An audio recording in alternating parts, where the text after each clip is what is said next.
Good morning, everyone. This is Ryan Bascaroon, your virtual CIO and Technologist of the Year for 2021. Today, we are going to talk about some very important security rules that we need to put in place for each company that we deal with. This is one mandatory thing that we need to do for cybersecurity, for protecting your data and your network. What we will be talking about today is two-factor authentication, multi-factor authentication, and then single sign-on.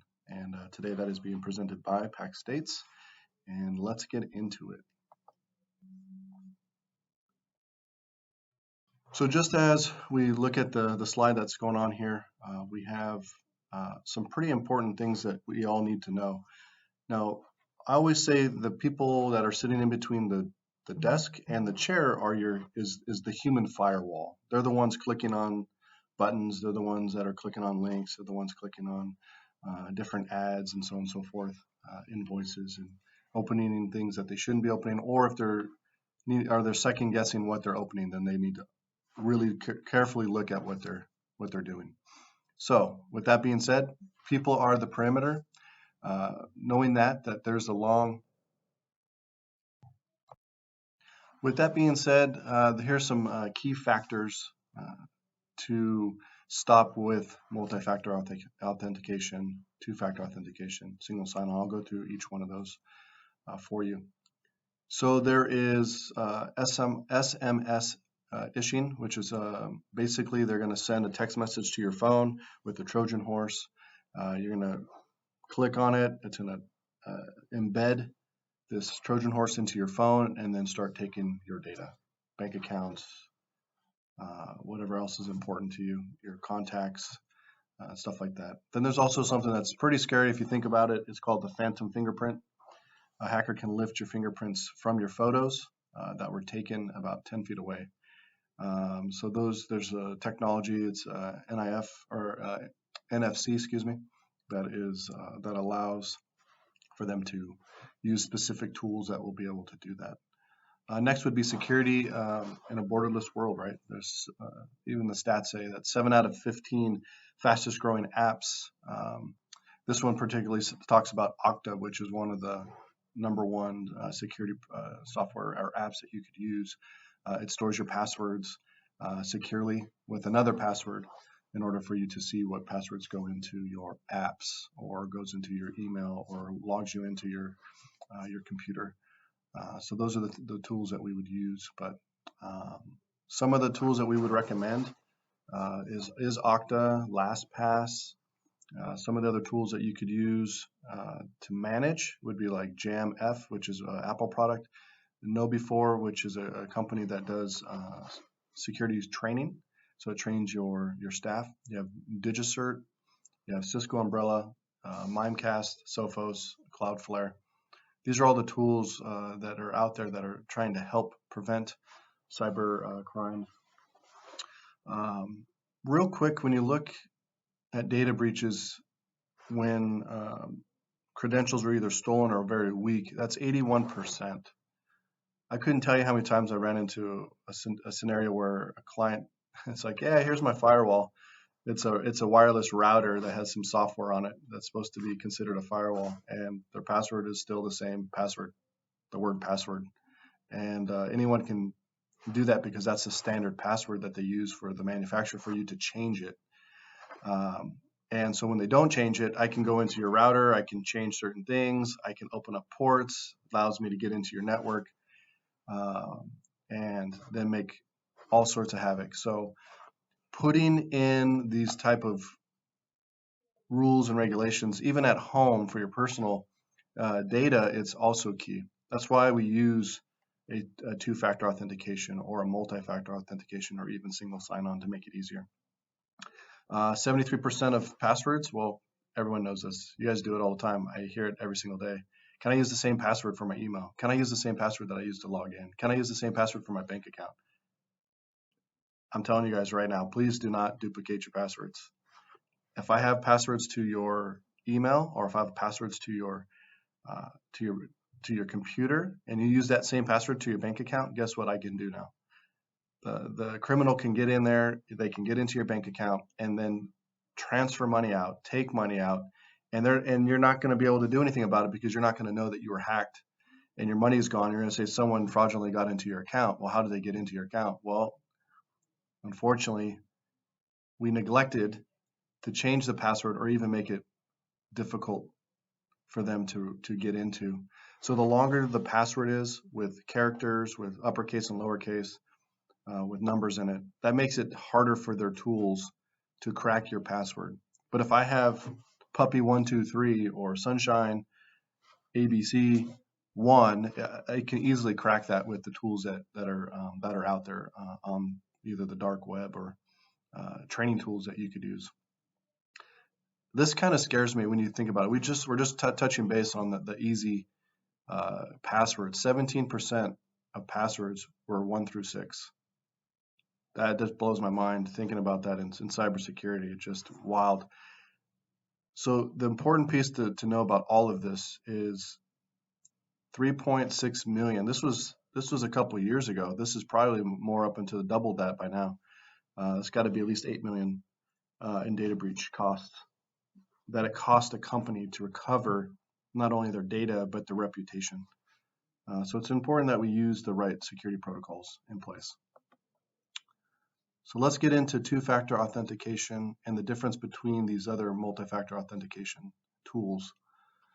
A two-factor is you sign in, it sends you a code, everything's good. So with that being said, 91% phishing attacks target credentials. They will go after you and say, hey, your account's been compromised. Please change your password. Click this link. They've duplicated a Microsoft website. You go there, you start putting in your credentials, and they've already recorded it. Or they send you to the Microsoft website, but they have a tool in the background that pulls passwords. So it is a keylogger. So it tracks the keys that you're typing. And once it knows your login, then it can go in there and make the changes that it needs to make it an admin or make it to the point where it can go ahead and take what it needs to take. So two-factor authentication are also considered as 2FA. It uses the user must supply a secondary factor, which means you type in a password and then you're going to need to put in a code to prove the identity. The gaps between that is it's very limited. So if you put in your email password and say go to your phone and type in the 6-digit code. So yeah, that's one thing. Which most people use is the two-factor authentication. You have like Google Authenticator, you have Microsoft Authenticator. So those are the tools that we use, right? That's what we use every day to get into our email, to log into our Outlook accounts or our Microsoft accounts. But what multi-factor authentication is it uses multiple factors to authenticate the user. So what happens is in order to get access or get granted access into the app that you want to get into or the software, first and foremost, you're going to need a password. You're going to need to know what that security code is. You can be inside or outside of the corporate network, so it registers your IP address. So if you have a VPN and you're logging in, that's why you can't get into the servers when you're offsite, is because you have set up the tool. So your VPN into your office, it gives you a local IP address that's on the network at your company, and then that allows you to say, hey, I'm on site. Now I can use the multi-factor authentication. So biometrics, third-party tokens, these are just some of the other tools that will be able to authenticate you. SMS sends you a text message, right? And then you also have IP addresses, either blacklisted or whitelisted.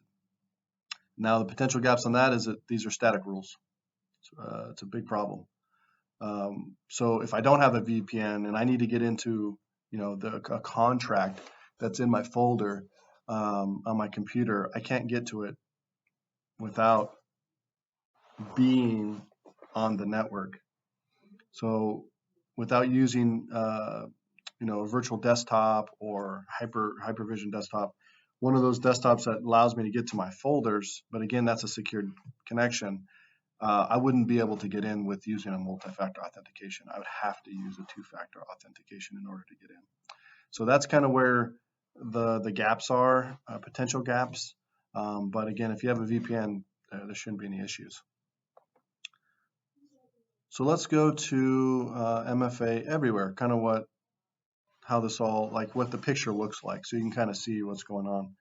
So you have the users down below. You have a laptop, tablets, phones, and they have their authenticator, their password, the key, and the shield, and they want to get into.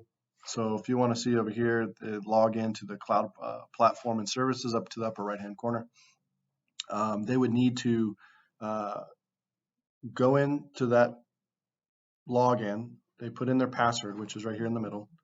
That would be sent up to the login up there, and then it's going to come back, and it's going to look for each one of these tools. So if I want to log in, I have to know not only the password, but then I have to go into and have all those multiple factors to authenticate me. So either a text message, then you have the IP address. Are you on site? Are you off site? So here is, like if you look onto the far left here, is to log on to on-premise applications. You're going to need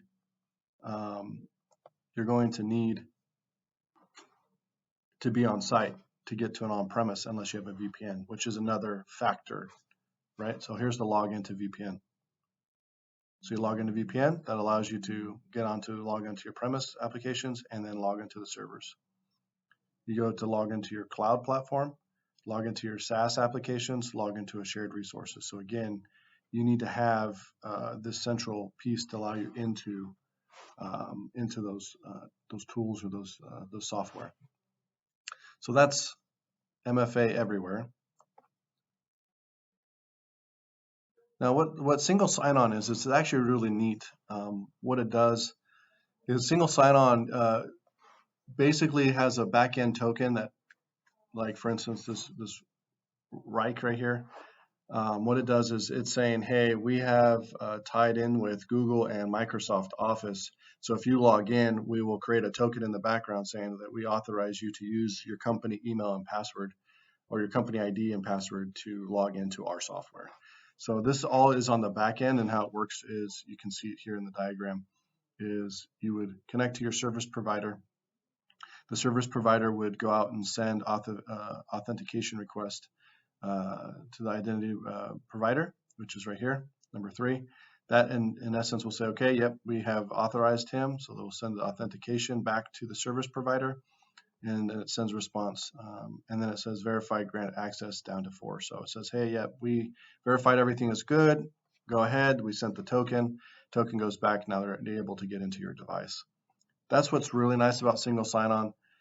So that is very important, but we also want to pair that with a multi-factor authentication to strengthen the security. So that is also key. 70%, you guys can read the stats here, 70% of users have over 10 password protected online accounts. I have about 30. They're all different passwords. It's pretty wild to try to memorize all those. It's good to know the tools that you can use to store all those. So for instance, having your Okta or having LastPass, those are great tools to use to memorize passwords. And then it's also password protected and secure to get into it in order to get to your passwords. The benefits of single sign-on: increase usability, quicker, faster, reduce risk of poor password habits, right? You can make one long crazy password, and then you can use that password to log in, because Microsoft in the background would say, yes, we authorize him to verifying your credentials. Then you have Google, same thing, they would do the same.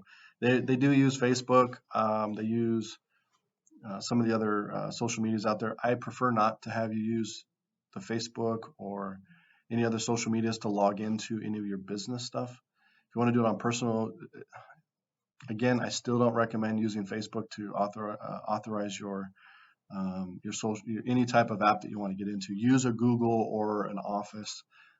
Very less likely to be hacked into and getting your credentials and causing harm.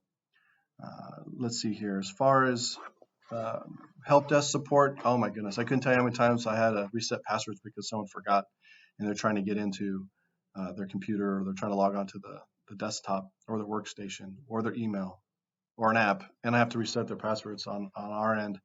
But if they had single sign-on and they're using multi-factor authentication, we could easily just say, here, put in your company email and password, and then it's going to send you notification to your authenticator. You're going to need to go ahead and put that 6-digit code in or push approve, and it will go and let you in. So that makes it much, much easier. Hopefully you learned something from this presentation. Hopefully you enjoyed the information that I've given you. I will go ahead and go to the questions and answers. This is how you can reach me.